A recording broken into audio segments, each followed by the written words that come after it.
Não, e é também essa situação aqui, ó, porque o Palmeiras, além dele atingir uma marca absurda nessa Libertadores, foi o que o Piperno disse. O Palmeiras, ele tem 9 jogos nessa Libertadores, né? São 8 vitórias e 1 empate, gente. É assim, é impressionante. E o único empate foi contra o Universitário do Peru, num jogo que o Palmeiras nem precisava jogar, porque já tinha vencido por 4-0 fora de casa. Ou seja, era para o Palmeiras ter 100% de aproveitamento. Tá aí, ó. 9 jogos, 8 vitórias e 1 empate, 23 gols marcados, 5 gols sofridos, 92,5% de aproveitamento.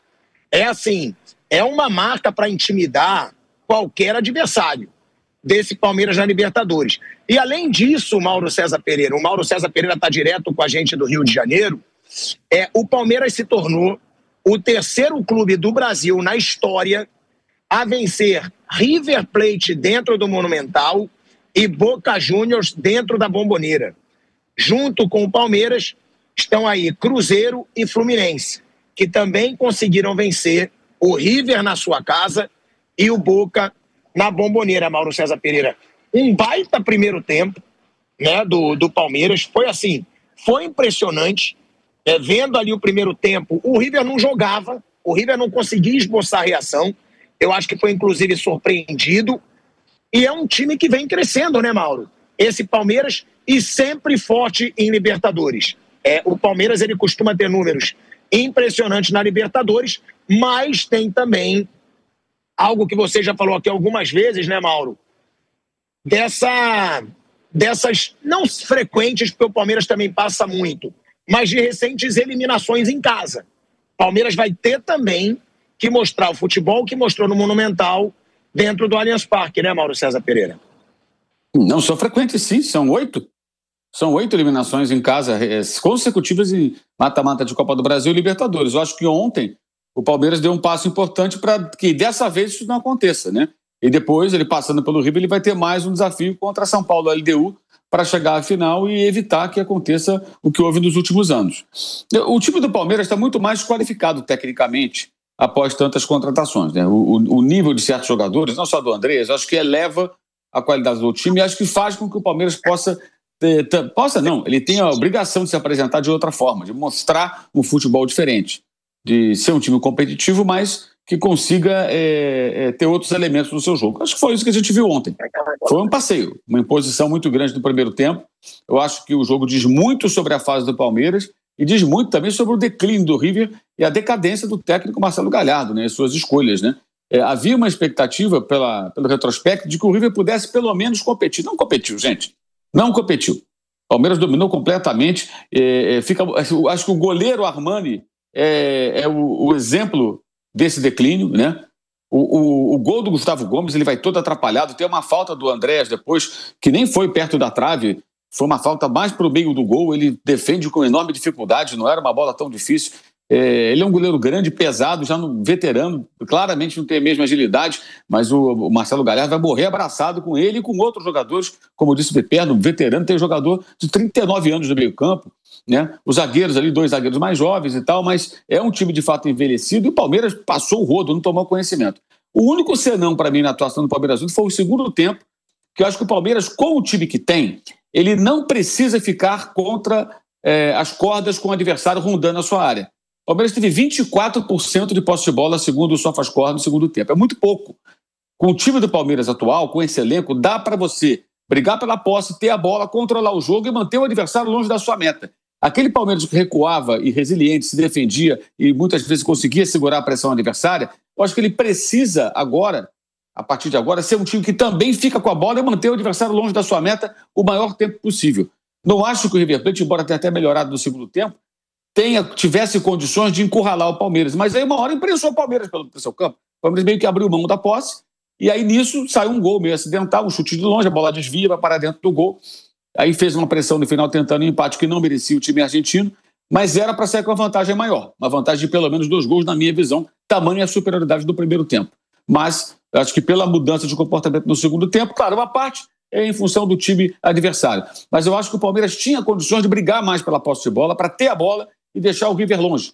e fazer o jogo passar. E não se recuar e trazer o River para o seu campo, meio que no desespero até em alguns momentos, né? Tentando, cruzando bola, chutando de qualquer maneira, para ver se conseguia, pelo menos, sair, como disse o Piperno, segundo aí a imprensa argentina, vivo, né, na disputa.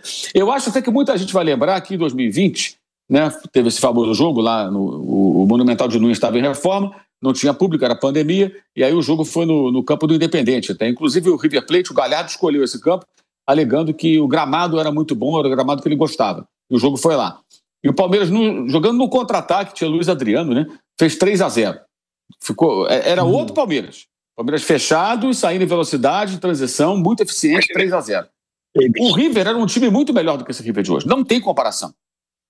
E o River amassou o Palmeiras, fez 2-0, jogo com polêmicas de arbitragem e tal, por muito pouco não fez 3 para levar para a disputa de pênaltis. Esse River, para fazer 1-0 no Palmeiras, olha, vai ter que acontecer um negócio completamente diferente semana que vem.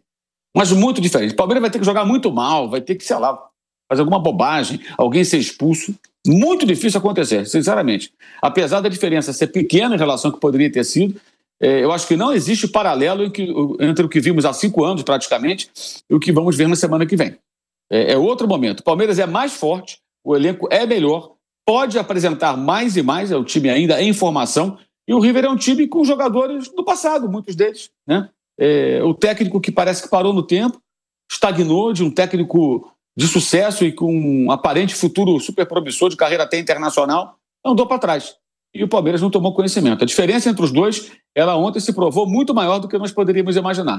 Eu imaginava que pelo menos o River fosse competir. Não competiu, por muito mérito do Palmeiras, evidentemente. Meu único sinal é o segundo tempo. Acho que nisso o Palmeiras pode evoluir. É uma crítica construtiva, tá? Antes que alguém fique de mimimi. Esse elenco, dá para fazer um segundo tempo, assim, a bola vai ser minha, não vou deixar a bola com você. E vamos passar esse jogo aqui no 2-0 até o final, se bobear, eu meto mais um.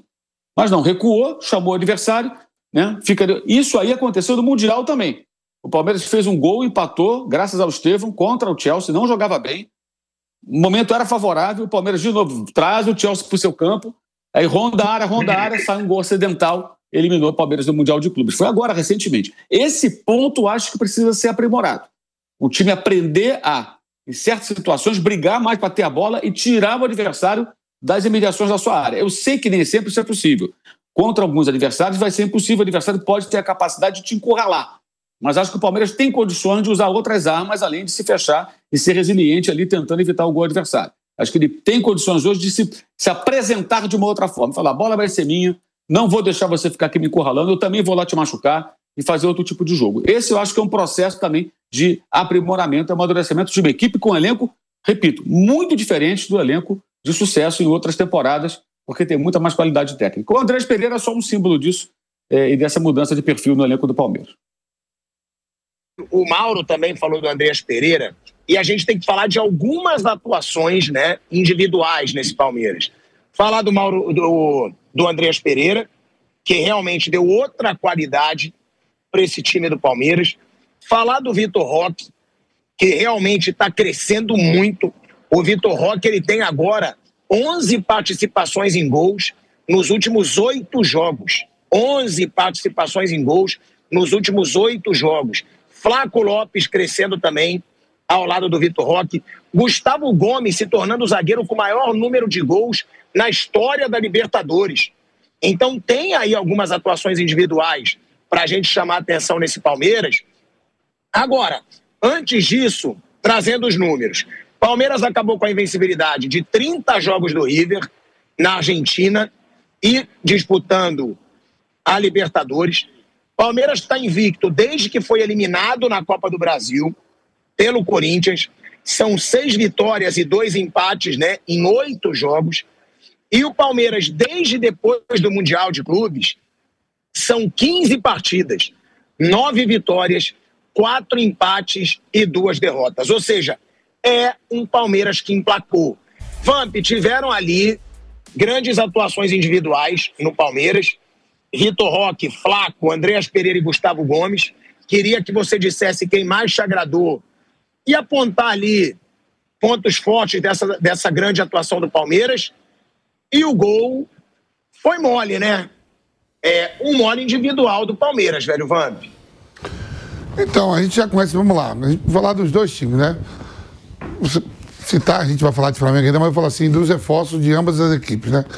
Você tem ali no Flamengo, Arrascaeta, Bruno Henrique,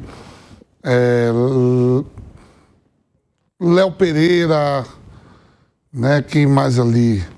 Esses caras o Rossi já é acostumado a ganhar títulos, né? Já vem ali em sequência de títulos, mais tempo de clube, e aí chegam os reforços. Chegou o Léo Ortiz, quando vem o Red Bull Bragantino, entra, joga bem. O Saúl e o Jorginho estão jogando bem. O Samuel Lino está jogando bem. Quer dizer assim, os reforços é para isso, para chegar e jogar bem. Uns demora mais um pouco, no caso assim do Flaco Lopes, que podia ter até mais oportunidades, e está tendo agora, está jogando bem. Foi um reforço de 2, 3 anos atrás. Você pega a solidez do Palmeiras ali, Gustavo Gomes, Piquerez, o Everton, jogadores que estão ali há mais tempo, conquistando títulos. Rafael Veiga está no banco, teve problema aí físico, de lesões. Aí você contrata o Vitor Roque, maior contratação da história do futebol brasileiro. Um garoto de 19 para 20 anos. Está emplacando, está melhorando a cada dia que passa, sentindo mais solto, mais leve. Aí o Felipe Anderson, que já vai indo para o 2º ano de Palmeiras. Oscilando, joga bem, joga mal, agora vem numa sequência muito boa. Já faz uns 4, 5 jogos jogando bem. O Andrés Pereira está no seu 2º jogo, né? Quando eu falo assim, jogadores desse nível, quando foram contratados, o Andrés Pereira, Jorginho, Saúl, Samuel Lino, não é para jogar contra Madureira, União Barbarense, Santa Bárbara, é para jogar esses jogos. Para jogar esses jogos. Por isso que o Abel botou, porque você não dá a chance de contratar um jogador desse no valor de 10 milhões, e aí vai lá, vamos supor que tomasse um 3-0 o Palmeiras, e aí vai botar o cara para resolver no jogo de volta aqui, já bota logo os Leões.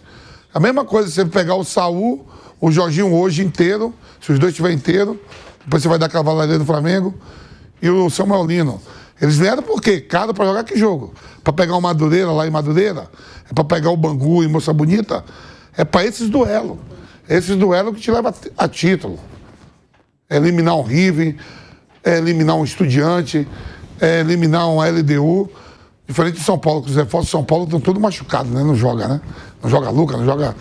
Os reforços do Palmeiras e do Flamengo começaram a jogar, principalmente o do Palmeiras, que precisa, né? Eu acho que os reforços do Flamengo já pegaram a manhã mais rápido. O Flaco Lopes, eu acho que até em algum momento ele foi injustiçado, assim, de não ter mais sequência. E botar ele na posição errada. Aí que eu falo dos scouts, quando vai ver esses jogadores, tem que passar pro treinador, até o treinador sabe. Porque eu utilizava mais o Flaco Lopes na frente como 9 pivô. E ele lá no Lanús, a gente tava falando aqui, aí agora deu pra perceber que ele é um 10, mas que pisa na área. Ele arremata bem e gosta de entrar na área. A vez por entrar na área, acho que é centroavante. Você viu a partida que ele fez? Você falou assim, o zagueiro do River lá deu mole. Deu mole nada, ali foi a inteligência dele, que ele já dribla o primeiro zagueiro e já vê o buraco, o espaço com o Tigrinho, que é rápido. Não deu tempo de outro zagueiro nem chegar. E teve mais bolas, viu? Teve um contra-ataque no 2º tempo, que se essa bola cair no pé do Flaco Lopes e não fosse o Emiliano Martínez, ela com certeza passa para gol. Caiu lá no volante uruguaio, que foi indo. E na hora só de chapar, tinha duas opções para ele tocar, para deixar na cara do gol. Ele tocou errado, o zagueiro deu o carrinho e recuperou a bola. Mas os reforços são para isso, Chico. O Facundo Torres ainda não atingiu o nível pelo aquilo que foi contratado. Oscila, um jogo bom, outro mal, fazer uma fumacinha ali. Aí veio o Uruguai, o Paraguai da seleção. Como é? Sousa. Nem jogou ontem, né? Não. Nem jogou. E foi caro também. Então tem que embalar. Tem que embalar. Esses reforços tem que embalar para deixar essas equipes sólidas e fortes. Agora, antes da gente falar do Flamengo também, ô Vamp, quem que mais te agradou individualmente para você, pro Piperno, pro Bruno? Para mim, o Flaco Lopes acabou com o jogo. Para mim, foi o melhor de todos. Eu fico entre o Flaco e o Andrés Pereira. Bruno e Piperno. Para mim, é o Flaco Lopes. Eu concordo com o Vamp. Jogou muito o Flaco Lopes. Agora, vocês acham então que o Flaco Lopes achou a posição dele, Piperno? Eu acho que sim, já há algum tempo. Então, ano passado, eu cheguei a conversar muito com o Bruno isso aqui. era interessante a percepção aqui em São Paulo, principalmente, porque o Calleri, enquanto centroavante, brigador, o cara de área, ele era mais valorizado que o Flaco. Ele era ídolo da torcida dele, o Flaco criticado pelo palmeirense, e o Flaco terminou a temporada com 22 gols, o Calleri com 14, e acho que o Flaco é mais técnico, é mais talentoso. Mas por que isso? Porque ele não era o cara de ficar brigando na área, não é a praia dele. Aí o Mauro falou um negócio interessante, complementando com o que o Vamp disse, que é o seguinte: Palmeiras, de fato, ele perde volume no segundo tempo. E aí, Vamp, esse passe que não foi o Flaco que fez, e complementando o que o Mauro disse, isso já acontece porque era um momento que você não tem o Vitor Roque e o técnico do Palmeiras adianta o Flaco Lopes achando que ele pode ser o cara para contra-ataque. E não, ele não tem velocidade, explosão para isso. Então, ele precisa de ter um jogador mais rápido jogando perto dele, porque aí, senão a bola vai parar nele. Ele não é o cara que vai sair disparado em velocidade com a defesa correndo atrás, como faz o Vitor. Esse contra-ataque aí mesmo, a bola volta pra ele. A bola volta pra ele, exatamente. Ele tá atrás do Emiliano Martins, quando o cara tira, que sobra pra ele. Sobra pra ele, é isso mesmo. Então, se fosse o contrário, ele passando pro Tigrinho, pro Sousa e tal, pra alguém mais rápido, aí sim, talvez fosse mais promissor. Mas eu acho que esse é um ajuste fino que o técnico do Palmeiras está fazendo agora. Eu acho que vai conduzindo isso de forma muito competente agora, e é por isso que o time está evoluindo.